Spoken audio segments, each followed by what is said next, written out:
Hello everybody, Ryan here, or M&R Productions, with a review of the LEGO Star Wars 2002 Ultimate Collector Series Imperial Star Destroyer. Its set number is 10030. It includes 3,104 pieces and no minifigures. It does include a Rebel Blockade Runner though, and it also does have a plaque for display with the Star Destroyer, and also it doesn't fly. It actually has a stand that it just sits on, so a little bit deceiving on the box art, just saying. Recommended for ages 16 and up, and I must say, this is one of the sets that I feel like if I was 12 years old and I got this set, it would have been a tough one. This set actually takes like some amount of skill to put together. You have to know what you're doing. You have to be an experienced veteran Lego builder, I feel like, to build something like this. One, it's a really long build. It took me almost 8 hours to build. You can check out the speed build on M&R Builds, my other YouTube channel where I do Lego speed builds. I'll link that down below. But it was a monster build. Like, there are some difficult parts to the build. The magnets aren't the easiest thing to do, but they are kind of an interesting solution to the problem of attaching the panels to the actual frame of the set. I just must say, in general, it's a difficult build. It's one of the more difficult Lego builds I've had. Putting it together, especially at the end, getting this whole bridge on, is also another little ordeal that I had. So I would just say, you know, make sure you're old enough to build this set. The top side of the box looks like this. Absolutely beautiful old style Lego Star Wars Ultimate Collector Series box art here. There's the side. You can see the stand and the plaque there.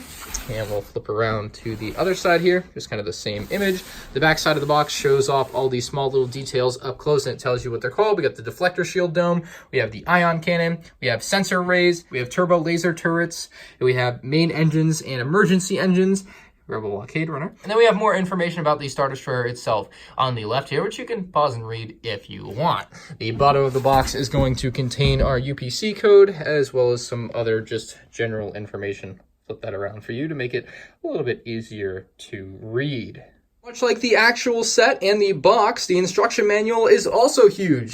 And for reference, I suppose, but I mean, this is a huge instruction manual. Like, it takes up over half the length of the table here, and I actually didn't use this manual to build the set. I pulled the instructions up on lego.com on my iPad, and that was a lot easier, but the instructions will give you some insight to how it's built. Basically, you build two little frame pieces, and then you put them on top of each other like this, and that's how the beginning of the build goes. And then you get into the panels, you put the panels on, and then you do the bridge thing. It's pretty straightforward build process. Like, everything just goes in a pretty simplistic and normal order that you would expect for a Lego build, and these instructions are honestly awesome. They're so big, it's really easy to read, but you're really going to need a second table for the instructions. Like, this is quite a commitment if you want to build something like this, especially if you're going to use the manual. It is huge, guys, but it is really fun to flip through. There you get a nice shot of the Star Destroyer when it's done.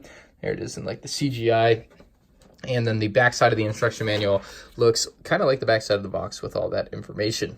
And with the box and instructions out of the way, we can now take a look at the full model, starting with the display card. It just says Imperial Star Destroyer, and then it has all of the information: the length, the manufacturer, the type of vehicle it is, the weapons it has, the capacity, which is a lot. You guys can see the capacity is literally the rest of it. It says Imperial Star Destroyer, and in classic old Lego UCS plaque style, we have a blue silhouetted Lego Star Destroyer back there. The actual build for the plaque is nice. It's high quality. It looks clean, which is important. Like, just a nice plaque. The other little side build that we have is the Mini Tantive IV set. This is a solid design, although I will say that compared to today's standards, this is starting to look a little bit outdated for a mini model. Just some of the areas, like the bridge area or the cockpit area of the Tantive IV, just doesn't look as good as it could today, and it's a little bit disappointing for me looking back on this now that I own one, that it's not really holding up to today's standards like the actual vehicle, which we'll take a look at in a moment. But it's got all the engines, it's got all the little details that count, I suppose, and that's what really matters. It does have a little stand here so that you don't have to worry about it falling over, although you can also take it off the stand if you just want it to be free floating, whatever you want to do with it. But I do like that the stand's included. Makes for a nice little display for that. Star Destroyer time. We shall start with the base underneath of the Star Destroyer, which is what holds up the entire thing and is very important because, honestly, this is a pretty fragile model. Without the strong Technic base here, we'd have a lot of problems because it wouldn't be able to hold itself up. It'd just kind of collapse in on itself. It was laying on the table on its own. Anyway, the stand is pretty simple. It's just a lot of vertical Technic and plate pieces, and then a wider base with some larger bricks to kind of spread out the downward force of the actual Star Destroyer's weight onto the table, which works actually very well. The stand, for as small as it seems compared to the size and length of the ship, is actually very effective, and because the backside is a lot heavier and the front side is lighter, the weight distribution is actually just about perfect where it is. You don't have to worry about it like falling back or anything stupid like that. The set is just fine as is. As for detailing on the ship, we'll go on the side of the ship first. It's pretty much a symmetrical ship. You basically build two sides. The greebling is pretty much the same. You do them in chunks, so you'll do like 16 of these all at the same time, and they're all exactly the same. So it's pretty straightforward. Like, there's nothing really crazy on one side of the ship that's not the same as on the other side of the ship. Again, very symmetrical. Anyway, down to the greebling on the side here. You can see it's going to be all the same pattern that's just going to continue to repeat, except there's a couple in there that are alternated. And then again, it just continues to repeat and repeat and repeat and look the same over and over and over again. And actually, oddly enough, I never knew that it was all the same, but it always just looked fine to me. And I think that's something you might be worried about, that it's going to be noticeably repetitive, and it is not at all. If you just take a glance at this, if you're not like actually counting the pieces and looking at it, you're never going to know that it's actually the same design over and over again. There's also a small little mini turret on either side of the Star Destroyer in the same spot here. You can see that there. And interestingly enough, it's like an illegal Lego building technique. You can see this piece here is not actually connected to anything. It's just kind of squished between these two pieces, which is very interesting. It literally, I think, is an illegal Lego building technique that they used on this set back in 2002. I can't see that being approved today in 2019. On the top side of the ship, you do have some defenses, some turrets that can shoot out some rebel ships flying by, perhaps, and there are just 4 of them. They can spin 360 degrees. Unfortunately, they don't move up or down, so you don't get any movement that way. The only real way is to tilt the ship, and then maybe they can shoot up higher than they are right now. But they're there. They look nice. They're all very uniform. You'll see the same thing on the other side of the Star Destroyer. Just 4 more of those little turret things moving up towards the bridge, but not quite to the bridge. We have like this giant base here below the bridge, and this is very, very nice. They've done a great job with a lot of the greebling. Again, a very repetitive patterns that you don't notice are repetitive, which I think is the magic of a set like this. And you can see the front side of that here has just, again, same pattern. It's just, you don't know that you don't particularly notice that they're as repetitive as they are. But this whole base thing is actually a very interesting build, which we're going to take apart to move this set. You'll see here in a moment. But there is a noticeable gap in the center of the set. Just kind of goes straight up the center. You just can't close it enough for the gap not to appear. Unfortunately, that's just as it is. Although I will say, unless you are looking at it dead on, you won't notice it. Like, it's not noticeable to me at all when you're just looking at it as it should really be displayed from the side. So I wouldn't worry about that gap at all. Like, it's a gap, it exists, but I don't think it's the end of the world for this set. I really think this is an awesome set despite the gap, even though it does exist. Anyway, moving on up towards the bridge here, you'll see that they've used the kind of half golf ball pieces, which look really cool. They use some antenna pieces to make it look like those are supporting that. You can see the front of the bridge here is very nicely detailed with some greebling. Again, very symmetric design on that. See a little bit more detail down below. Same thing on the other side there with the golf ball piece. Little, I guess that would be like a comms thing up there, I would assume. And then you can see the very nice shaping down the backside of the bridge here with these very large panel brick pieces. Very nice look for that. The back of the bridge there. The inside of this is completely hollow, by the way, so you can hopefully see in there a little bit. It's completely hollow. Very interesting design and build process for this set. The interior of this is also completely hollow, which you will see again momentarily when we start to move this particular set if you want to pick it up and take it somewhere. Right now, as it is in its current form, I could not take it off this table without it breaking. Like, it just wouldn't happen. Anyway, the backside has some engines which do engine-y things. They're trans light blue, which always looks beautiful. You can see some trans light blue heads there inside of barrels. Very nice look to those as well. And again, just a very symmetric look. I will say the best part of this backside is the way they were able to get the top panel and the bottom panel, and then these panels that are in the inside that also curve in to just be seamless. Like, they are just amazing with this design. Like, this design is just amazing the way it's literally seamless. You go from this panel, you go to a panel that's like sloped in and down, and then you go to a flat panel, and it's all just beautifully seamless. They just did such an awesome job with it, especially for 2002. This design feels like it was ahead of its time. Although I will say there are areas where it's obvious that this design is from 2002. And one of those things is, by the way, that this set is an old light gray or old gray in general compared to the newer grays. So that's one telltale sign. But the other thing is that just the quality of the build and everything is kind of weak at points. It's sometimes tough to build. You'll notice that if you ever build this set, like, you'll have some moments. You will definitely have some moments where you're like, what the heck? How do I do this? Why is this way? Why is this so weak? You know, there's a lot of stuff like that. So let me go ahead and show you guys how to move the Star Destroyer if you need to pick this up, because there's no carrying handle. There's no way to pick this up from the bottom, because again, these panels, as you'll see, are just on nothing. It's completely hollow. It's very simple. They're attached with magnets. Like, it's pretty crazy in there.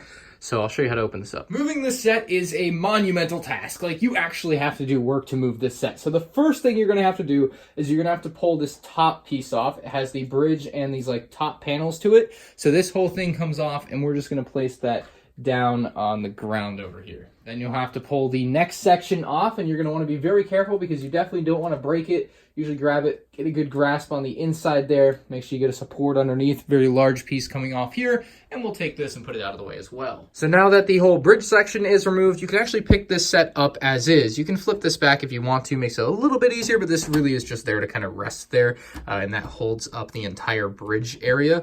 But you can just lift this set up with basically this area, maybe a little bit more weight centered grasp there, but we can now pick it up. See, now it is airborne and it's now able to be moved. It's a little bit of work, a little bit more than I would like. Hopefully the newer model coming out in 2019 will have that fixed. I'm filming this review before the new model comes out, so maybe it will be, maybe it won't be. But obviously the biggest flaw in this set to me is the fact that you really have to do work to actually move this set, and that sucks. Now I do want to talk about the panels because I received a lot of complaints about the way that Lego did the panels and that it's attached by magnets and that it doesn't work well. And I've honestly not had any huge issues with them. So the panels are attached in a couple of ways. So there's like, I think 5 magnets running along here at different points. And then there's also 3 attachments like so. You can see like those pieces there. They attach here to give you a hard connection to the frame of the set. So you can see them also on the top side, inside of the Star Destroyer there.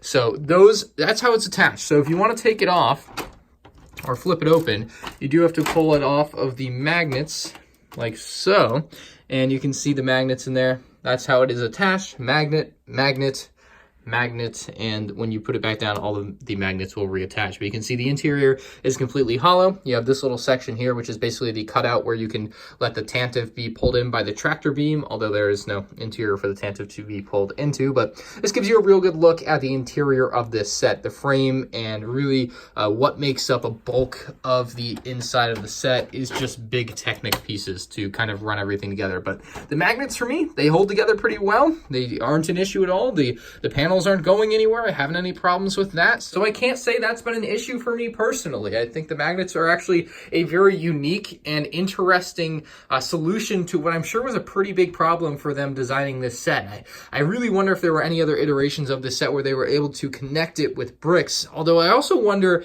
if connecting it with bricks would make it really hard to do anything with or put it together to begin with. And maybe the magnets made the construction process a lot easier than it could have ever been with bricks. I don't know, just a couple interesting possibilities there. But there you can see the magnet connection. Even if the panel gets pushed off like that, just a quick tap from underneath and it will reattach to the magnets. But again, I don't see any scenario in which the panel is just going to come off unless I'm pushing down on it from in here. Like, it just isn't gonna happen. So I actually really admire the magnet design on this set now that I've actually had it in hand. I've heard bad things about it for years, and here we are, and it's actually not that bad.